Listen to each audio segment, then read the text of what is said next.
આજે કલેક્ટર શ્રી નર્મદાની અધ્યક્ષતામાં જિલ્લા સંકલન એવં ફરિયાદ નિવારણ સમિતિની બેઠક હતી, જેમાં જિલ્લા પંચાયતના પ્રમુખશ્રી, સાંસદશ્રી, ધારાસભ્યશ્રીઓ અને તમામ શાખા અધિકારીઓની ઉપસ્થિતિમાં નર્મદા જિલ્લાના પ્રજાના હિતને લગતા પ્રશ્નોની આજે વિગતે ચર્ચાઓ થઈ છે અને સકારાત્મક રીતે ચર્ચાઓ કરીને નર્મદા જિલ્લાના લોકોના સારામાં સારા કામ થાય એ દિશામાં આજે સકારાત્મક બધી ચર્ચાઓ થઈ છે.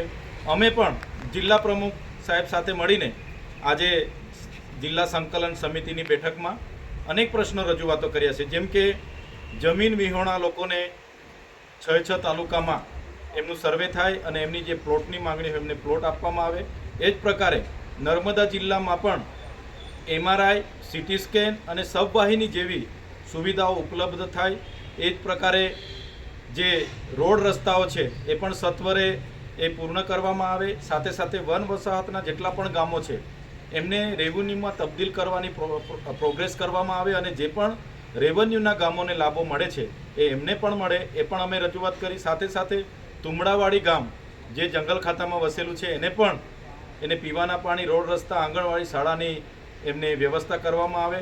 એ જ રીતે આશ્રમ શાળાઓમાં અભ્યાસ કરતા બાળકોને સવારે નાસ્તો અને ભોજન અને સાંજે પણ કઢી, ખીચડી, કઠોળ અને રોટલી જેવી વ્યવસ્થા જે સરકારની ગાઈડલાઈન પ્રમાણે ભોજન તૈયાર થાય છે એ એમને પણ મળે, એ પણ અમે રજૂઆત કરી. સાથે સાથે જે પેન્ડિંગ દાવાઓ છે એને પણ સરકારશ્રી જિલ્લા સ્તરીય વન સમિતિની બેઠક બોલાવી સત્વરે પૂર્ણ કરે એવી અમારી માગણી છે.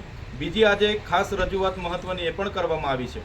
ગ્રામ પંચાયતમાં કામ કરતા VCથી લઈ સર્કિટ હાઉસ પર, તાલુકા પંચાયત, જિલ્લા પંચાયત અને કલેક્ટર કચેરી સંલગ્ન તમામ કચેરીઓમાં, બાંધકામ, વન વિભાગની કચેરીઓમાં કામ કરતા પટાવાળા હોય, સિક્યુરિટી ગાર્ડ હોય કે રોજમદાર હોય કે સર્કિટ હાઉસ ઉપર કામ કરતા તમામ લોકો માટે સરકારશ્રીએ નક્કી કરેલા ધારા ધોરણ મુજબ લઘુત્તમ વેતન ધારા મુજબ એમને પગાર આપવામાં આવે અને તમામ પ્રકારના લાભ એમને આપવામાં આવે એવી આજની જિલ્લા સંકલન સમિતિની બેઠકમાં અમે રજૂઆત કરી છે.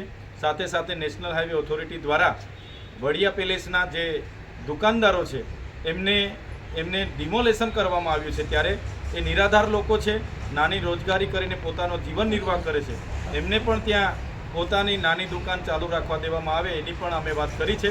અને તમામ રજૂઆતોમાં જિલ્લાના માન્ય કલેક્ટરશ્રી, જિલ્લા વિકાસ અધિકારી શ્રી, DCF શ્રી, નિયામક શ્રી બધા જ લોકોએ સાથે મળીને અમને વિશ્વાસ આપ્યો છે કે આ તમામ કામગીરી સત્વરે થશે અને જે ચિકદા તાલુકો, જે નવરચિત તાલુકો છે એમાં પણ તમામ કચેરીઓ ટૂંક જ સમયમાં એનું બાંધકામ ચાલુ થઈને ત્યાં કાર્યરત કરવામાં આવશે.